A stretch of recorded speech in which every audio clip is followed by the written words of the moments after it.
This afternoon, three stories dominate Nigerians' political and cultural space: the money in politics, power and democracy, and the tension between creativity and faith. Different issues, but all raising the same question: who really holds power and how accountable are they? Good afternoon, ladies and gentlemen. You're welcome to Acid Hot right here on Active Citizens. My name is Ifoma Oji, and joining me in the studio this afternoon, I have with me Sharon Enemchuku, my beautiful co-host. Good afternoon, Good Sharon. afternoon. How are you doing this I'm afternoon? very well. Oh, you look merry. Yes, Merry Christmas. Merry Christmas. What's the preparation? First I have to travel. Okay. Clock it. A clock it. And then we take it up from there. Oh, I don't know my plans yet, but I mean, I'll celebrate with everybody. Yeah, celebration with them in the studio. Online. Yes, and online. So they should send you Christmas gifts. Definitely. Merry Christmas to everybody out there. Now, the House of Representatives has approved an increase in campaign spending limits for presidential candidates. Now, from 5 billion naira to 10 billion naira ahead of 2027 general elections. Supporters argue this reflects economic realities: rising inflation, higher logistic costs, and the sheer expense of running a nationwide campaign in Africa's most populous country. But critics say this move does something far more troubling. It further prices ordinary Nigerians out of politics at a time when millions are struggling with food inflation, unemployment, and shrinking incomes. The message this sends is clear: political leadership is increasingly reserved for the wealthy and the well-connected. Even more concerning is enforcement. And now, you can see what the House of Representatives came up with. They said the new budget, or rather they are increasing the presidential budget from 5 million naira to 5 billion naira, to 10 billion naira. And their defense is that the value of 5 billion naira then is no longer the same now, and that is why they are increasing the budget. And not just that, they're equally saying that the cost of running a campaign, we have fuel costs, we have logistics, we have name them, they are numerous, we have social media ads and the rest of them, that it's quite pricey now compared to then. Because of that, they've decided to increase it. But let me get your take starting with that.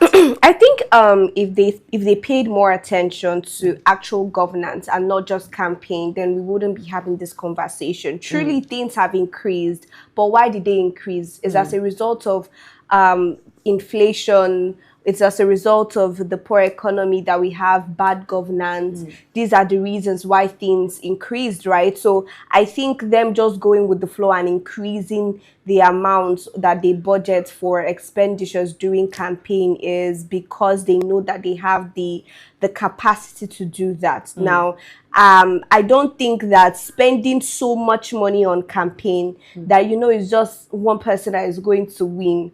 And as it's looking, it's already being decided at this point, even before the actual elections, because Nigerians are starting to feel that their votes don't count, even though we encourage you to even go out, because at the end of the day, if we come out with one voice, we can't be silenced. I mean, for how long? But I think right now, spending or increasing 2x how much that used to be spent during campaign is not something that they should go with easily. It's because we have bad governance, it's because we have poor leadership and poor economy, and that's why things like this are increasing. So rather than just going ahead to increasing the amount spent during campaigns, they should work on putting that money into the country and fixing all the issues that we have already. All right, well said. Now, two questions now. Who do you think, number one, or let me start with, where do you think democracy stands in all of this? Because Nigerians are already complaining that we are plunged with insecurity and the rest of them, and the only thing they could come up with is increasing the budget for 2027 election. It's as if they are all just interested in 2027 2027 rather than what is going on in the country? And then for the second question, who do you think is really benefiting from this? Obviously, I'll start with the second. Obviously, the politicians, the people who are in government, really, or even the VIPs who have something to gain. But because I can tell you for a fact that Nigerians have nothing to gain when they come out and splurge this money. It's not going round. They spend this money on getting a ticket, on campaigns, and after that, it's not reflecting in the lives of Nigerians.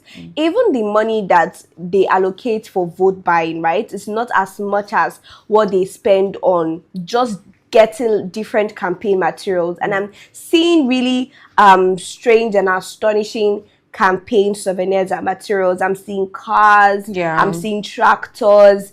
It's already a big deal. It's not then where they'll put some things in a nylon bag for you and ask you to vote for them. People are going big this 2027, and also for the ruling party as well, for President Tinubu. So yes, I think that no, Nigerians are not benefiting anything, and it is the people in government is just rotating round in that circle.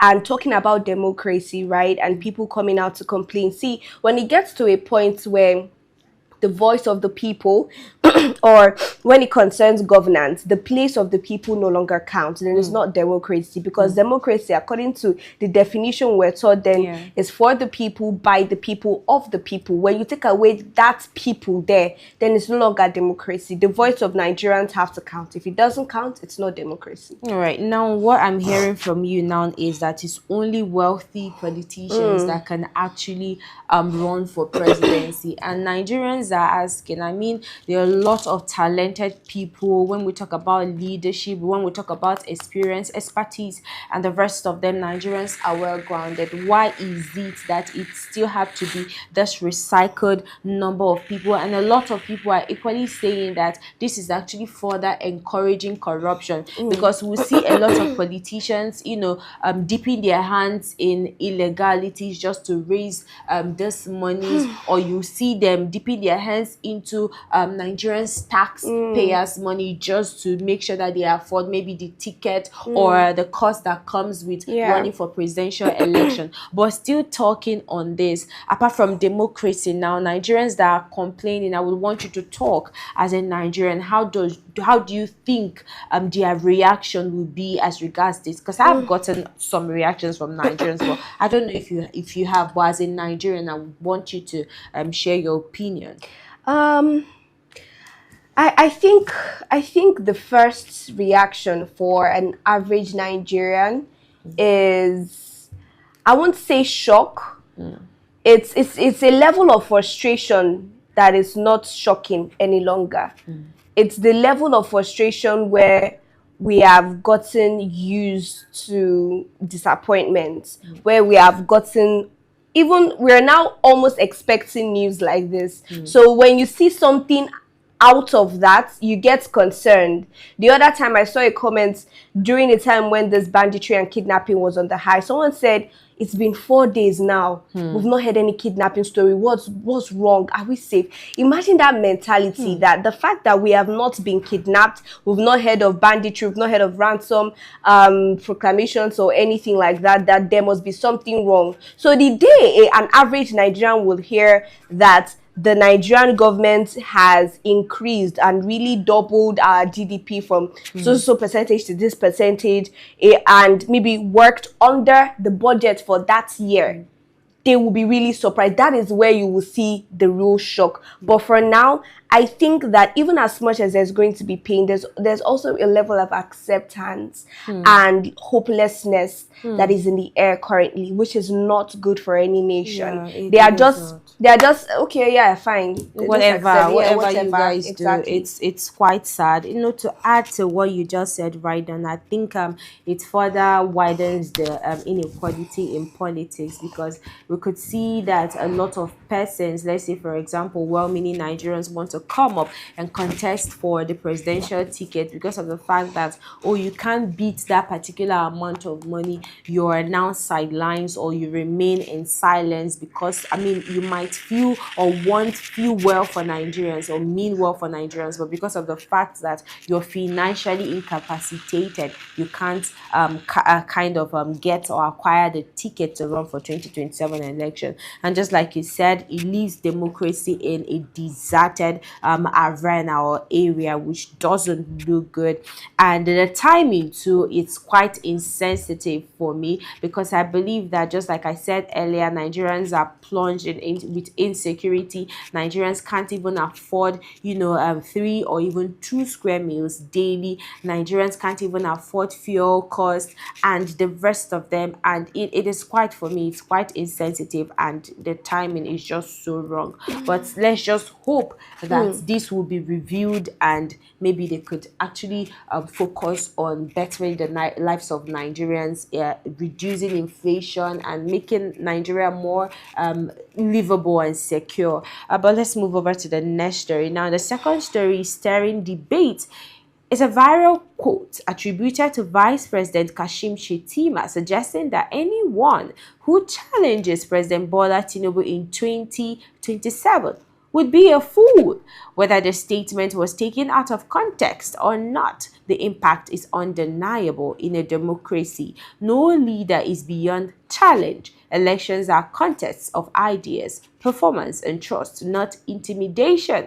Now, such language, real or perceived, feeds a growing public concern that power is being treated as entitlement rather than responsibility, and at a time when Nigerians are demanding results, not rhetoric. Confidence must come from governance outcome, not dismissive statements. Let's take a look at the video, and when we return, we have more conversations.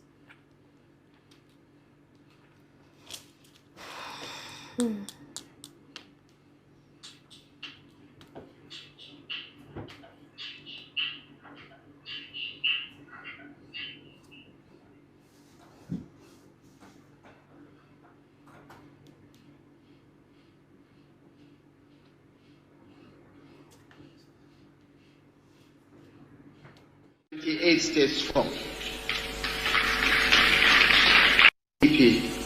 Rigging machine overran the whole of the Southwest.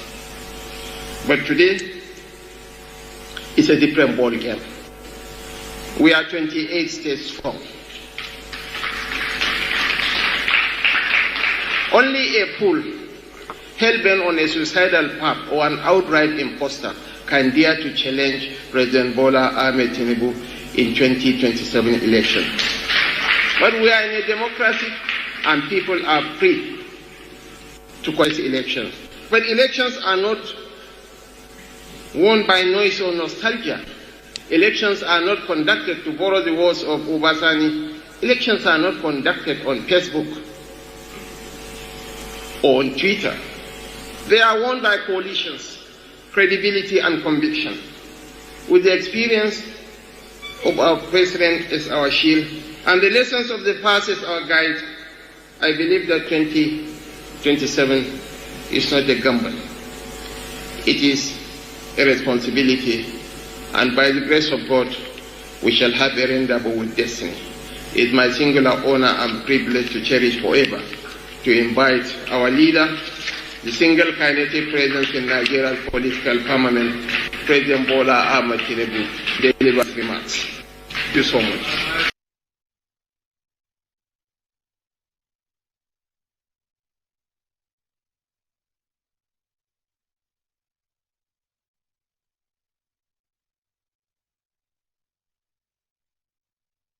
Implies that the president, Bola Ahmed Tinubu, is unbeatable for 2027 election. Imagine that statement if you come up or you have the morale to run for 2027 election, that you are a fool or you're being regarded as a fool. Let's start with that, Sharon.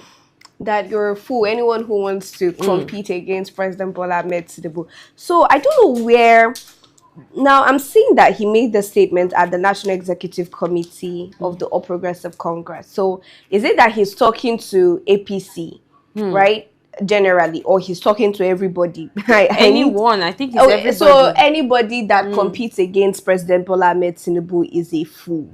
That is such an undemocratic statement because he said something that was contradictory. After coming out to say, few seconds after saying that anyone who competes against Tinubu is a fool, he said, but we are in a democracy and you are free. You have the freedom to... himself. Yes, and I'm like, please, just stay one place. Let me know where... Are you saying I'm a fool for competing against, or am I in a democratic nation? Let me know where I stand. This particular administration, Nigeria's no, I'm not done. Okay. Nigeria's eyes first blur, you know, because I think coming from the vice president of a democratic nation that already has a lot of controversy surrounding the way that they run the administration, it is such an eyesore to see things like this happening in 2025. They will call it the big 2025, and you are coming out to say that anyone who competes against Tinubu is a fool. Then no wonder we are seeing the rapid defections here and there. Because I've always wondered, if you wanted to compete and win, right, there is no need for you to come and bring everybody to APC. But if you wanted to be the only person on the ballot paper, then that makes sense. Because tell me how we already know that this country is moving. We're 90% into a one-party system. Everybody has officially moved to the APC, and you are still scared of someone coming out to compete against Bola Tinubu. How is it now a democracy? So we should just wait in 2027 and they announce Tinubu again as president. I don't understand. I just don't understand what the vice president did there, honestly. Okay, now I think maybe you don't understand it, but I have another question. Now, do you think that because I think there was one show, I think that it should be morning show, I don't know if it's last week or last 2 weeks, I said that is looking as if the president have already, that's Bola Ahmed Tinubu, have already won this election. Of course. No need for the contested. So I just want to ask, do you think that the presidential ticket and victory now belongs to President Bola Ahmed Tinubu? I mean, it's already decided and not contested. I think that's what they feel. I think that's what they really believe. But if you really believe that, the kind of energy that they are putting into causing disruptions in opposition parties, in convincing people not to contest, I think there's also an opening where they feel that there might be really free and fair elections. I don't know. People are already saying that it's already a done deal. It's already decided, you know, with everybody literally in the palms of the present administration. But really, if it is like that, there won't be so much noise. There won't be so much attention as to the 2027 elections, them trying to shove down our throats how amazing the president has been, telling us how great Nigeria is on paper, but not on ground, but not reflecting in the lives of people. They were making so much effort, really. And I'm just saying that, does he want to go down as an elected president that was not challenged in 2027? What record is he really trying to break here? Because if it's just about winning the election, then I think he has that in the bag. But I think there is something else that he's trying to pass, and a different message is trying to pass. All right. Now, the controversies around this whole defection and this particular statement now is that no one has the power, or rather, should I say, it sounds more like anti-democratic. Nobody has the power to contest. There is only one political party that can contest for election. They shouldn't even contest for election. Just give them the victory card, and we know that they have, you know, succeeded. But it's quite sad that they are not giving other people the choice, platform. Or giving them the platform to contest for election, which democracy actually stands for. And for me, I feel like it's kind of political intimidation on other parties, because you're already at the helm of affairs, you're already wielding a lot of power, you have the money, you have the resources, you have the logistics, you have the governors, every single thing. So every other opposition party does not count. But let's talk about opposition party. How do you think they are going to perceive this? Is there opposition? That's where I should start from. Is there, which opposition do we have? Was it this morning? Yes, it was this morning. We talked about PDP, the Turaki faction versus the Wike faction. And I'm tired of it all, honestly. Hearing in the news how dilapidated our opposition structure is. We really don't have oppositions. I heard, what governor was it? I think it was Fubara. I think that was Governor Fubara coming out to say that he was commissioning a project, and he was saying that, you know, he is supporting President Tinubu, and, you know, saying the reason why he was not in the PDP because of change of ideologies and all of that. And he said something. He said, oh, let us promise, everybody in that room should promise to do well come 2027 to support Tinubu. And what is this sentimental politics? What is this thing that President Tinubu is doing for you people that he's not doing for us? Because maybe if President Tinubu was putting that much effort into pleasing or stealing the heart of Nigerians, they won't have to be doing so much campaigning. Exactly. They won't have to be doing so much gaslighting. Even the budget. Let us be the one to sing your praises. I have never seen where you go for a battle or a wrestling match and you announce yourself as the winner. People that are there have not come out to lift you up and you know, sing your praises. You are now the one forcing the victory down our throats. It's just really, it's just really weird actually. It is quite weird. I've just stuck on what this the message this sends to Nigerians. It means that their vote doesn't actually count, or it doesn't matter, because I mean the power is already decided, so there's no need for Nigerians to come out to vote. But generally, I think I would want this to be more like a sleep. Let's just take it as a slip of tongue that the vice president later they'll call a press conference and say that was not what he meant. Exactly. So we're going to take it as a slip of tongue, and I will actually advise, or we are advising the leaders to be careful with their choice of words, because I mean the message you're just passing is causing a lot of controversies online, offline, and then with the opposition parties. And if it's really, for me, I feel like, just like what I said earlier, it's kind of political intimidation. It shouldn't be intimidating other people. There should be a fair competition. When we're having an election, it should be free and fair. Everybody have the right to come out to vote and be voted for. No need for this whole thing. Yes, you can do your own campaign in your party, but don't make it look as if other people's what's it called, opinions, or other parties or other oppositions, they don't count at all. It doesn't look good for a democracy. But finally, in the cultural space, Nollywood actress and filmmaker Inedo has publicly appealed for understanding after her film, A Very Dirty Christmas, was reportedly removed from cinema following objections by the Christian Association of Nigeria, CAN.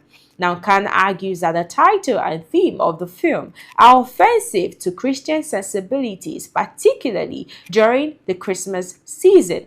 Inedo, emotional and under pressure, says she has investors to answer to and wishes concerns have been raised earlier. Let's take a look at the video.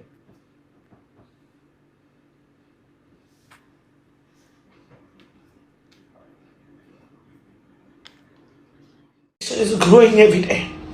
I'm just begging to say, please, I did take money from investors to do this film. If you pull it just because of the title, perhaps you should see the film. If it dishonors Christians in any way, if it dishonors God in any way, I will pull it. I will pull it and bear the consequence. If it dishonors God or Christians in any way, I will pull it. Because I will not be a part of something like that. I really wish you guys had said something earlier. I don't know what to do. I've just coming back from Solar Cinemas we went to sell. It's almost like what I'm dealing with is not enough. Instead of promoting my movie, there are 70 cinemas across Nigeria.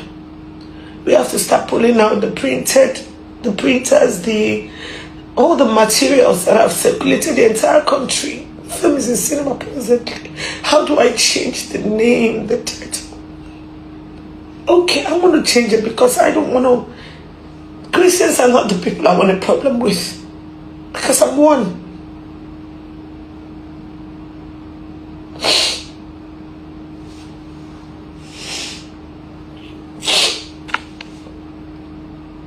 I would try to change the title. Just give us some time, don't pull the film.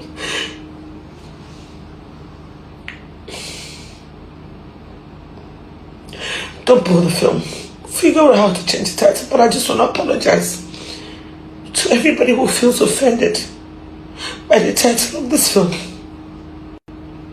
A Very Dirty Christmas wasn't meant to discredit Christians or Christianity or the religion that we really all love and preserve. But if it is really hurting anyone, I want to say I'm sorry. That was not the intention. It was just a metaphoric way of telling a story and provoking conversations. The intention was not to ever dishonor God, Christians, or the religion. I know no other religion.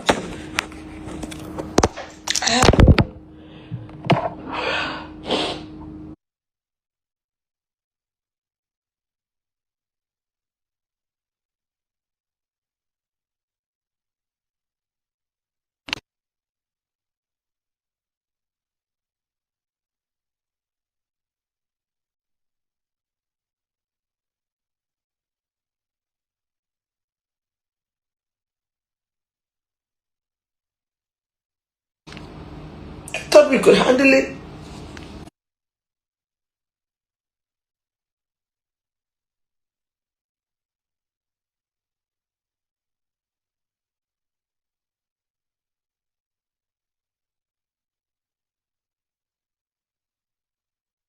And say that this film degrades Christians or this film degrades Christianity, then I will pull it.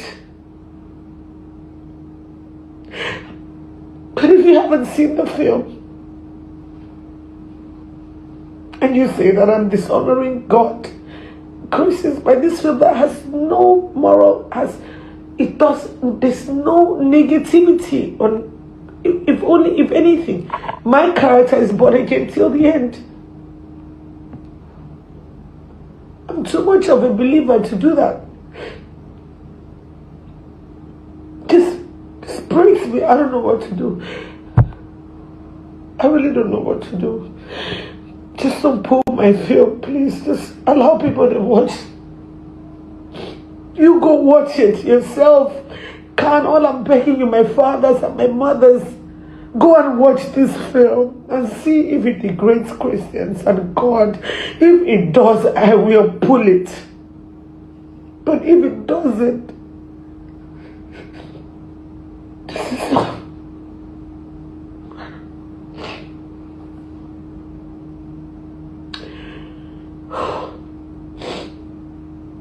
I'm sorry. Making a Christmas film. I just wanted a film that everybody will feel good about. I can't even read any comments. I'm sorry, guys. I'm so sorry.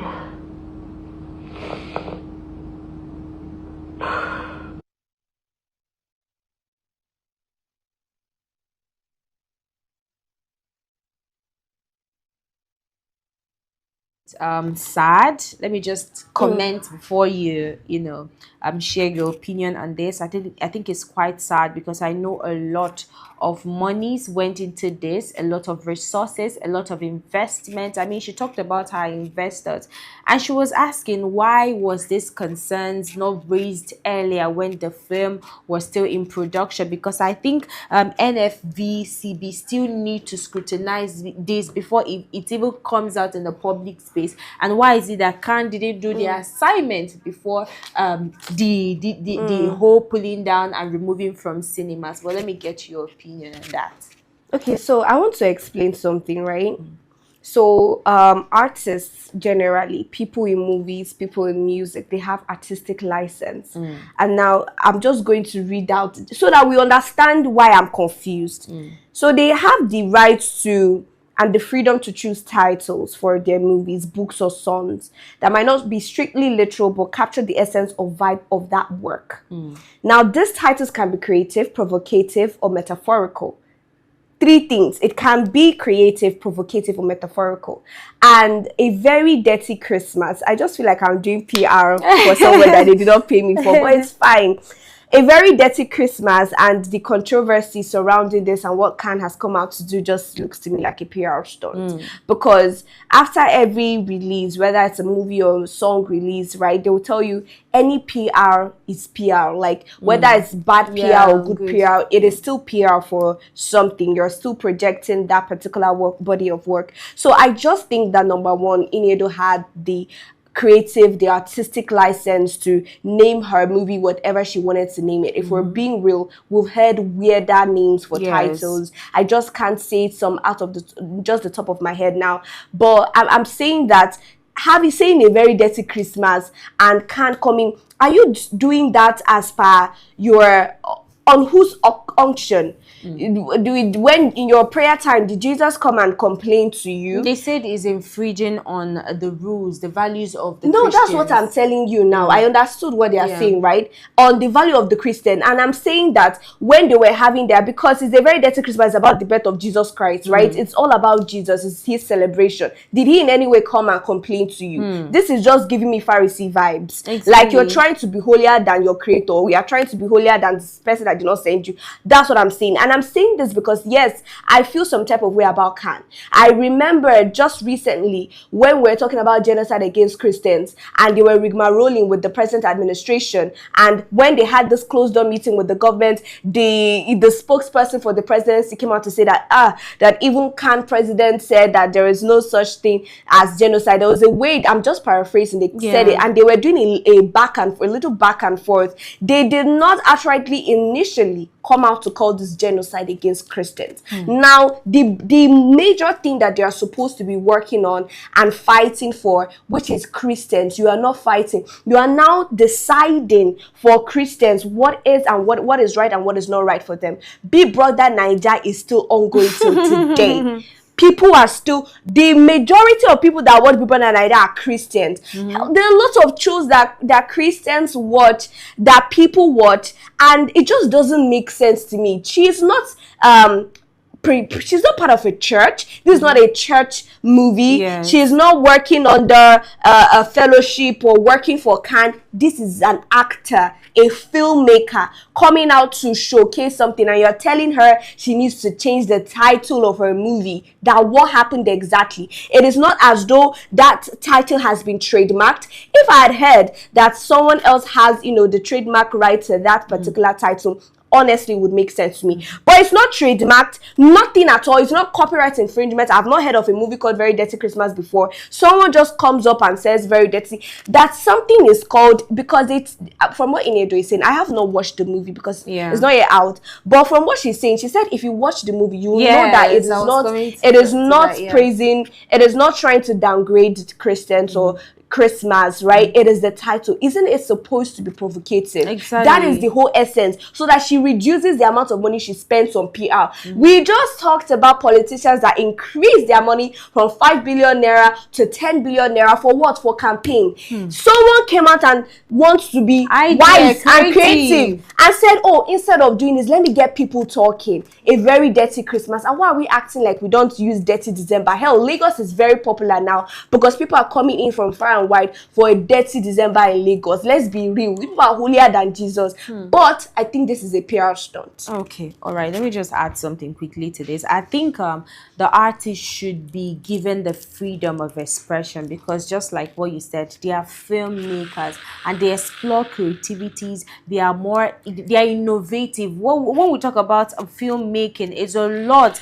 It's more like a horizon of ideas, so it's never ending. So when an artist artist puts in a lot of work, puts in a lot of resources. And according to what she said, that if Khan should see the movie and it has any form of downgradement or dissentment to the Christian Association of Nigeria, or even Christians at large, that she would gladly pull it down. That is to tell you that there is nothing, you get, talking bad about Nigerians, about Christians, or talking down on Christians, that is embedded in that movie. So I think before Khan should go ahead to take down the movie from cinemas, they should first of all scrutinize and censor the movie. If truly they found out something incriminating about the movie, then at least it's better. But I mean, artists should be given, or they should that just switch freedom. channels. Yes, watch something yes, else. It's not yes, like and there was something else that she mentioned. She said that she doesn't really have a problem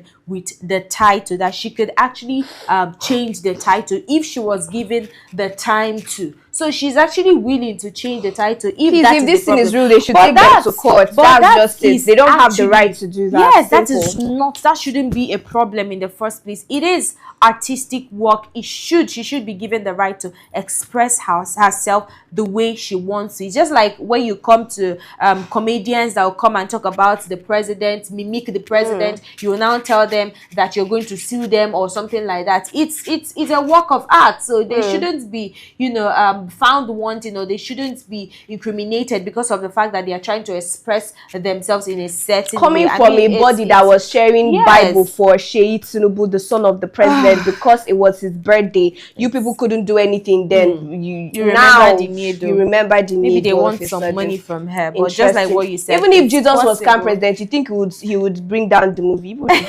Just like what you said, I think it's PR stunt at the end of the day. But if it is not, I think maybe Inedo should think about suing, or advise, or take an advice from her lawyer, because I mean, this shouldn't be a topic of discussion in the first place. But this is where we're going to call it a wrap on Aside Hot right here on Native Citizens. If you're yet to subscribe, like, comment, and share, the time is now. Your Christmas gift to us would be to subscribe. Hit that subscribe button, share, comment, like, all this good stuff. We see you, we love you, we appreciate you. Now, until we see you in the evening for Active Citizens Parliament, do have a lovely afternoon. And my name is Ifoma Oji, by the way, and I did this alongside my co-host Sharon and Mchuku. Good day.